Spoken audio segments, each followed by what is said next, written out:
एवं सहकारिता मंत्री महोदय,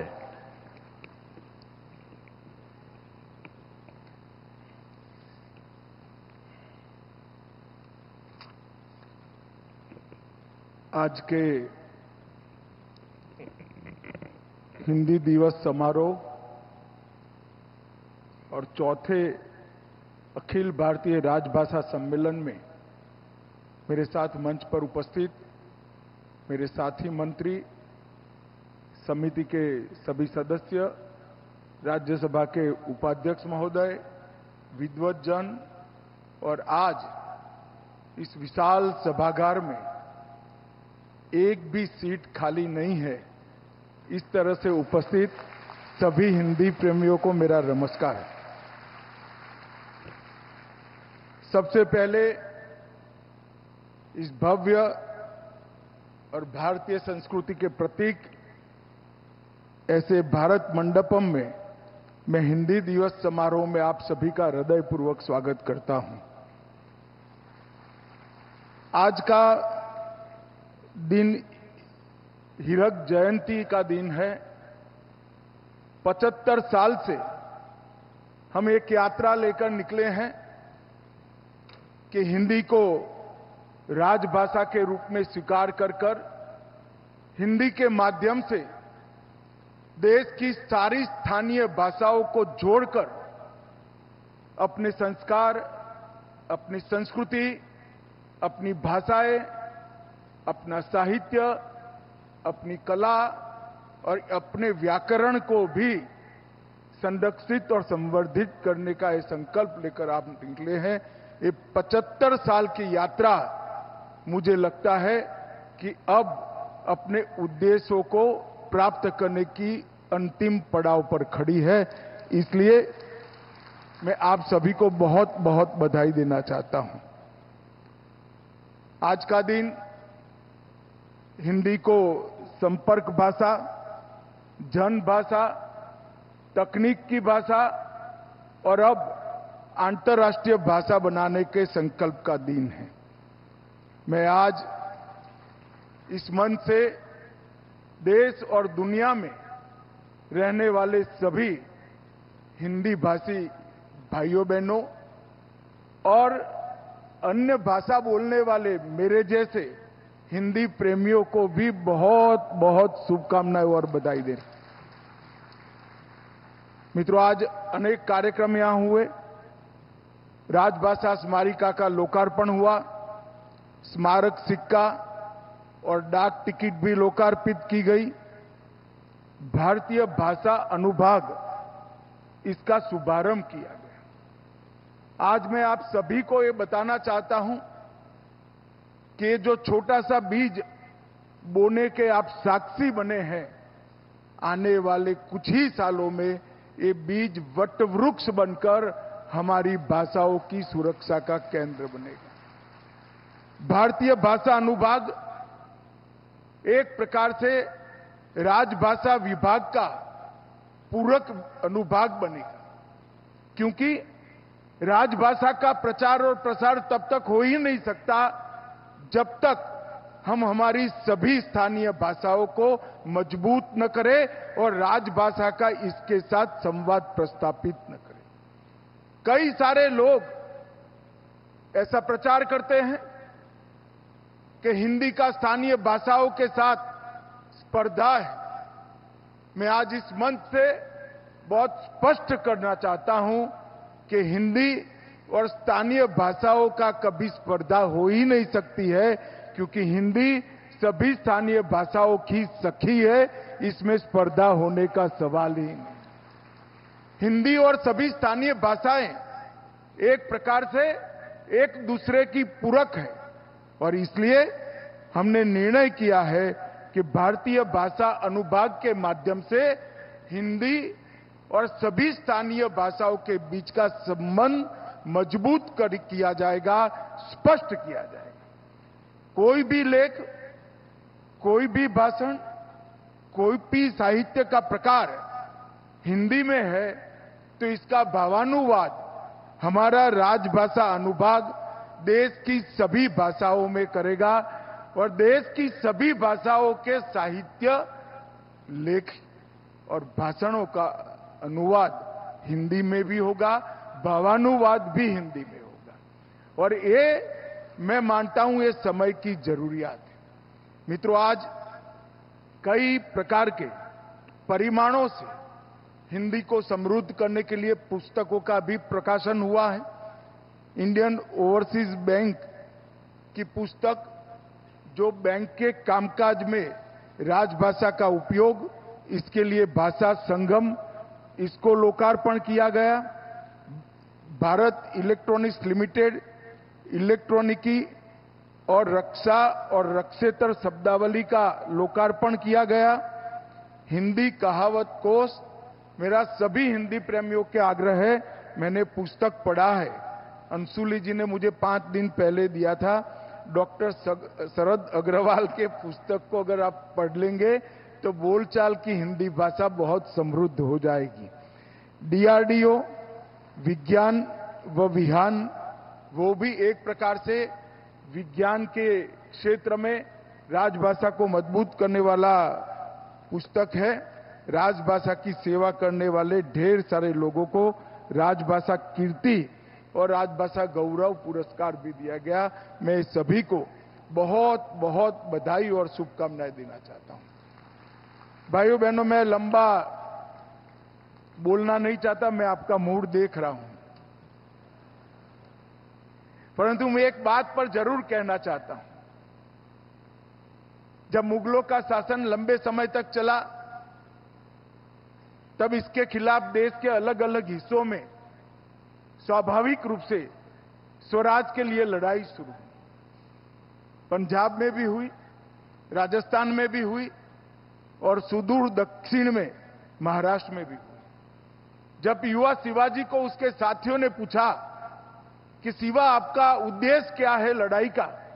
हमारे पास ना संसाधन है, ना साधन है, ना सेना है, ना हथियार है, इतने बड़े साम्राज्य के सामने किस उद्देश्य से लड़ना है? तब उन्होंने 3 उद्देश्य कहे थे: स्वराज, स्वधर्म और स्वभाषा। स्वराज, स्वधर्म और स्वभाषा, ये तीनों को जो समाहित नहीं करता, अपने आने वाली पीढ़ियों को गुलामी से मुक्त नहीं करता। और इसलिए स्वराज के व्याख्या में ही स्वभाषा समाहित। जो देश, जो प्रजा अपनी भाषाओं की रक्षा नहीं कर सकती, वो अपने इतिहास से भी कटती है, अपने साहित्य से भी कटती है, अपने संस्कार से भी कटती है और आने वाली पीढ़ियां गुलामी की मानसिकता के साथ आगे बढ़ती है। और इसलिए ये बहुत जरूरी है कि आजादी के 75 वर्ष के बाद भी हम स्वराज, स्वभाषा और स्वधर्म के ये शिवाजी महाराज के सिद्धांत पर बल देकर काम करें। और मित्रों, इसीलिए मोदी जी ने नई शिक्षा नीति में प्राथमिक शिक्षा पर बल देने का काम किया है। और प्राथमिक शिक्षा अपनी भाषा में, बच्चे की मातृभाषा में हो, ये बहुत जरूरी समझा गया है और उस पर बहुत प्रयास किए गए। मैं मानता हूं कि बच्चे के बात करने की, अभिव्यक्ति की सबसे सुगम भाषा अगर कोई है तो अपनी मातृभाषा है। इसके सोचने की भाषा अपनी मातृभाषा है और उसके सोचने का, तर्क का, विश्लेषण का और निर्णय पर पहुंचने की जो प्रक्रिया है, जो इसको एक संपूर्ण बच्चा बनाता है, वो भी अपनी मातृभाषा है। इसलिए मोदी जी ने मातृभाषा पर, शिक्षा पर बहुत बड़ा बल दिया है और मैं मानता हूं कि आज का दिन भारत की सभी भाषाओं को मजबूत करना है और राजभाषा को देश की संपर्क भाषा बनाने का दिन है, जिसके माध्यम से हम अपनी भाषाओं में ही अपने देश का कामकाज कर पाए। हिंदी की ये यात्रा कई सारे 1000 साल पुरानी है। सिद्धों और नाथों की भाषा के रूप में जानी जाती थी, फिर खड़ी बोली आई, फिर प्राकृत भाषा आई, फिर खड़ी बोली आई और बाद में हिंदी का स्वरूप आया। और मित्रों, मैं आपको ये भी बताना चाहता हूं, हमारे आजादी के आंदोलन में भी हिंदी का बहुत बड़ा योगदान है। सन 57 की क्रांति विफल जाने के कई कारण हैं। उसमें से एक प्रमुख कारण था कि संपर्क भाषा ही नहीं थी। इसके कारण सन 57 की क्रांति विफल हो गई थी। और आज मैं आप सबके सामने कहना चाहता हूं कि हमारा देश एकमात्र देश है जो जियो पॉलिटिकल देश नहीं है, भू राजनीतिक देश नहीं है। हमारा देश जियो कल्चर देश है, भू सांस्कृतिक देश है। हमारे देश को जोड़ने वाली अगर कोई कड़ी है तो संस्कृति।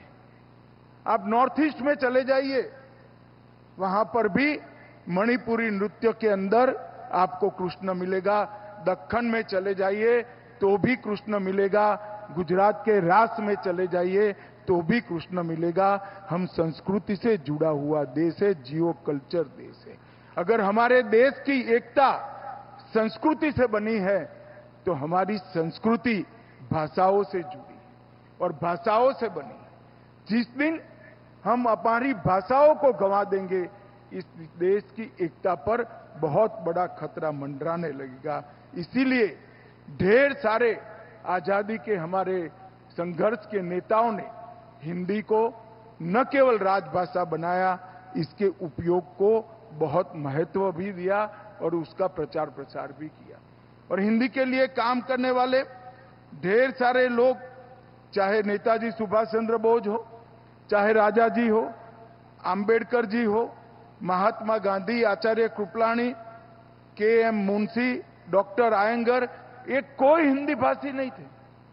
ये सारे नेता, उनकी मातृभाषा अलग थी, मगर वो समझते थे कि हिंदी भाषा देश को एक करने का माध्यम है। इसीलिए हिंदी को राष्ट्रीय एकता का प्रतीक बनाकर उन्होंने राजभाषा का स्वरूप दिया। और के.एम. मुंशी आयंगर फॉर्मूला आया, जिसके तहत आज राजभाषा हुए हम 75 साल पूरे करने जा रहे हैं। भाइयों और बहनों, हमारी भाषाओं को कौन बचा सकता है? यहां बैठे हुए विद्वत जन बचा सकते हैं। मैं बड़ी विनम्रता से कहना चाहता हूं, नहीं बचा सकते। सरकार तो बचा ही नहीं सकती। हमारी भाषाओं को बचा सकता है, अगर कोई बचा सकता है तो मां ही बचा सकती है और कोई नहीं बचा सकता। हर परिवार के अभिभावक तय करे कि हम बच्चे के साथ हमारी मातृभाषा में ही बात करेंगे। अगर इतना तय कर ले तो कोई हमारी भाषाओं को समाप्त नहीं कर सकता और हमारी भाषाएं चिरकाल तक देश और दुनिया की सेवा करती। आज जरूरत है हमारे देश के अभिभावकों को अपने बच्चों के साथ अपनी मातृभाषा में बात करने की, मातृभाषा को सीखने के लिए उनको प्रेरणा देने की। और मैं आपको विश्वास से बता रहा हूं, आप बच्चों के विकास की चिंता कर कर किसी अन्य भाषा की शरण में जाने के लिए मत समझाइए। आने वाला समय भारत की भाषाओं का है, राजभाषाओं का। और मैं बड़े विश्वास के साथ देश की जनता को बताना चाहता हूं, अब इस देश को किसी भी प्रकार की गुलामी में कोई नहीं रख सकता और भाषा की ये गुलामी में तो कभी नहीं रख सकता। और इसलिए राजभाषा दिन आज है और हम सब चौथे राष्ट्रीय सम्मेलन में यहां पर एकत्रित हुए हैं। उस वक्त मैं इतना ही कहना चाहता हूं कि राजभाषा विभाग ने बहुत काम किया है। हिंदी को लचीली बनाने का भी काम किया है, हिंदी को स्वीकृत बनाने का भी काम किया है। कई सारे हिंदी के विद्वानों ने मुझे फोन भी किए कि अमित भाई, हिंदी को क्यों दूषित कर रहे हो? मैंने बोला, हिंदी कभी दूषित नहीं हो सकती। ये तो ऐसी गंगा है, जितने भी आएंगे सब इसके अंदर बहेंगे और हिंदी पवित्र की पवित्र रहेगी। कई सारे शब्द हिंदी में नहीं है, हमारी अन्य भाषाओं में है। हम इसको स्वीकार कर ले। हिंदी अगर इसको स्वीकार करती है तो हिंदी के कई शब्द हमारी स्थानीय भाषाएं भी स्वीकार करें। इसलिए हमने शब्द सिंधु जो बनाया है, इसमें एक भी भारत की भाषा नहीं है जिसके शब्द को हमें समाहित नहीं किया। और हमारी भाषा और हमारी देश की जनता एक कई सारी संस्कृतियों को हजम करते करते करते हमारी संस्कृति बनी है। टेक्निक से तकनीक कब हो गया किसी को मालूम ही नहीं पड़ा, इंजीनियर से इंजीनियर कब हुआ किसी को मालूम ही नहीं पड़ा, और हिंदी भाषा समृद्ध हुई है। हमने हिंदी को स्वीकार्य बनाना चाहिए, लचीली बनाना चाहिए और बोलचाल की भाषा भी बनाना चाहिए। वो ही हिंदी की आगे की यात्रा को लंबा, स्पष्ट और मक्कम गति से तेजी के साथ आगे बढ़ने वाली भाषा बना सकता है। शब्द सिंधु का हमारा जो प्रयोग है वो अभी अधूरा है, इस पर और काम चल रहा है और मेरे मन में इच्छा है कि अगले चुनाव के पहले हिंदी का शब्द सिंधु हमारा शब्दकोश विश्व का सबसे बड़ा शब्दकोश बनेगा, ऐसा मुझे भरोसा है। यहां पर कई विद्वानों ने हिंदी के शिक्षा में प्रयोग पर, हिंदी के टेक्निकल एजुकेशन तकनीकी शिक्षा के प्रयोग पर, हिंदी के न्यायपालिका में प्रयोग पर कई सारे सुझाव दिए हैं। मगर मैं आप सभी को आश्वस्त करना चाहता हूं, नरेंद्र मोदी सरकार ये सभी दिशाओं में आज मक्कमता के साथ, धैर्य के साथ काम कर रही है। हम हिंदी को बढ़ाने के लिए संघर्ष नहीं चाहते हैं, सामाजिक स्वीकार्यता के साथ हिंदी बढ़नी चाहिए। सुप्रीम कोर्ट के मुख्य न्यायाधीश महोदय ने भी निर्णय लिया है, ढेर सारे जजमेंट्स का भारतीय भाषाओं में अनुवाद किया है। इसके साथ साथ राजस्थान, उत्तर प्रदेश, मध्य प्रदेश और उत्तराखंड, ये चारों राज्यों ने आज तबीबी शिक्षा को संपूर्ण हिंदी अभ्यासक्रम तैयार कर दिया है और मध्य प्रदेश में आज बच्चे चौथे सेमेस्टर में हिंदी में तबीब बनने का, डॉक्टर बनने का काम कर रहे हैं। वो हम सब के लिए बड़ा संतोष का विषय है। लगभग भारत की 13 भाषाओं में इंजीनियरिंग की पढ़ाई होने के कगार पर है और आने वाले दिनों में अनुसंधान की भाषा भी निश्चित रूप से हिंदी बनेगी। इतना मैं आज आपको आश्वस्त करना चाहता हूं और ये हमारा रोडमैप मोदी जी की अगुवाई में आगे बढ़ रहा है। मोदी जी ने दुनिया के बड़े से बड़े मंच पर विश्वास के साथ और गौरव के साथ पूरी दुनिया को हिंदी में संबोधित कर हिंदी की स्वीकार्यता को बढ़ाने का काम। जब अटल जी ने यूएन के जनरल असेंबली को हिंदी में संबोधित किया तब दुनिया अचंभित रह गई थी। आज मैं हिंदी प्रेमियों को बताना चाहता हूं कि आज हम यूएन की लैंग्वेज बन चुके हैं और 10 से अधिक देशों की द्वितीय भाषा भी हम बन चुके हैं। हिंदी अब अंतर्राष्ट्रीय भाषा बनने की दिशा में आगे बढ़ रही है, हिंदी की स्वीकार्यता बढ़ रही है। जरूरत है कि हम स्वयं हिंदी के महत्व को समझें, हमारी मातृभाषा के महत्व को समझें, हमारी नई पीढ़ी को मातृभाषा बोलना, पढ़ना, इसके साहित्य की वांचन की रुचि करना और साहित्य में रुचि खड़ी कर बच्चे को मातृभाषा का विद्वान बनाना, इस दिशा में हम सब ने काम करने की जरूरत है। आज मैं इस मंच से देश भर के सभी स्थानीय भाषाओं के प्रेमियों को भी आश्वस्त करना चाहता हूं, फिर से एक बार कहना चाहता हूं कि हिंदी भारत की किसी भी भाषा के साथ स्पर्धा नहीं कर सकती है। भारत की भाषाएं भी हिंदी से ही मजबूत हो सकती है और हिंदी भी भारतीय भाषाओं से ही मजबूत हो सकती है। और अंत में केंद्र सरकार के सभी कर्मचारियों को भी कहना चाहता हूं कि मेरे जैसे व्यक्ति को भी गृह मंत्रालय की सभी फाइलों को हिंदी में मुझ तक पहुंचाने में 3 साल लगे हैं। हम हिंदी के प्रयोग को आगे बढ़ाएं। मगर आज मैं संतोष के साथ कह सकता हूं, मेरे दोनों मंत्रालय में एक भी फाइल, एक भी पत्र व्यवहार अंग्रेजी में नहीं होता है, हिंदी में होता है। अगर हम तय कर ले तो संवाद कभी नहीं रुकता है। भाषा ये अभिव्यक्ति है, और अभिव्यक्ति अपनी भाषा में जब होती है तब मुखर कर होती है।